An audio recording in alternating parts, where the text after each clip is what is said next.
नमस्कार, स्वागत है आपका हमारे यूट्यूब चैनल साची बात में। आज के इस वीडियो में हम बात करने जा रहे हैं कि यूजीसी ने एक नई गाइडलाइन जारी की है, जिसके तहत अब स्टूडेंट्स अपनी ग्रेजुएशन के बाद भी नेट दे सकेंगे। तो अधिक समय ना लेते हुए वीडियो की शुरुआत करते हैं। वीडियो को बिना स्किप किए अंत तक ज़रूर देखें। अब स्टूडेंट्स 4 साल का ग्रेजुएशन पूरा करने के बाद भी पीएचडी कर सकेंगे और नेट का एग्ज़ाम दे सकेंगे। इसकी जानकारी यूनिवर्सिटी ग्रांट कमीशन यानी यूजीसी के अध्यक्ष एम जगदीश कुमार ने दी है।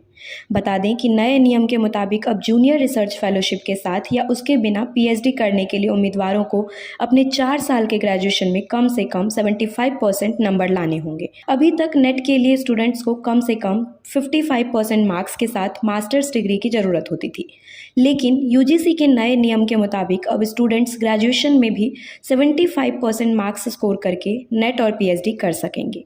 जिन कैंडिडेट्स ने 3 साल का ग्रेजुएशन किया है या ग्रेजुएशन में 75% से कम मार्क्स हैं, वे पहले की तरह 55% स्कोर के साथ मास्टर्स करके नेट पीएचडी कर सकेंगे। इसके अलावा स्टूडेंट्स को किसी भी सब्जेक्ट के लिए नेट एग्ज़ाम देने की अनुमति होगी, चाहे ग्रेजुएशन में किसी दूसरे स्ट्रीम की पढ़ाई की हो। इसका मतलब है कि अब ग्रेजुएशन में पढ़े सब्जेक्ट्स में ही नेट एग्ज़ाम देना जरूरी नहीं होगा। यूजीसी के चेयरमैन का कहना है कि अब पीएचडी या नेट के लिए 4 साल या 8 सेमेस्टर के ग्रेजुएट डिग्री कोर्स में पास होने वाले उम्मीदवारों के पास कुल मिलाकर कम से कम 75% मार्क्स या उसके समकक्ष ग्रेड होना चाहिए। यूजीसी के फैसले के अनुसार एससी, एसटी, ओबीसी, दिव्यांग, आर्थिक रूप से कमजोर वर्ग और अन्य श्रेणियों के उम्मीदवारों के लिए 5% की छूट दी जा सकती है।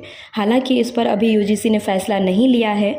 नया नियम कब से लागू होगा, इसकी जानकारी यूजीसी के आधिकारिक नोटिस में दी जाएगी। बीते दिनों यूजीसी ने 2024-25 सेशन से पीएचडी एडमिशन के लिए नेशनल एलिजिबिलिटी टेस्ट यानी नेट स्कोर कंपलसरी कर दिया था। इससे पहले तक पीएचडी कोर्सेज में दाखिले के लिए यूनिवर्सिटीज अलग अलग एडमिशन टेस्ट आयोजित करते हैं।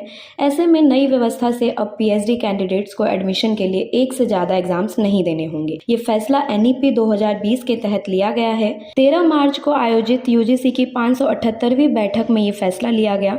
इसका सुझाव एक एक्सपर्ट कमेटी द्वारा दिया गया था। हालांकि पीएचडी एडमिशन के लिए मेरिट लिस्ट बनाने में यूजीसी नेट स्कोर को 70% और इंटरव्यू को 30% वेटेज दिया जाएगा।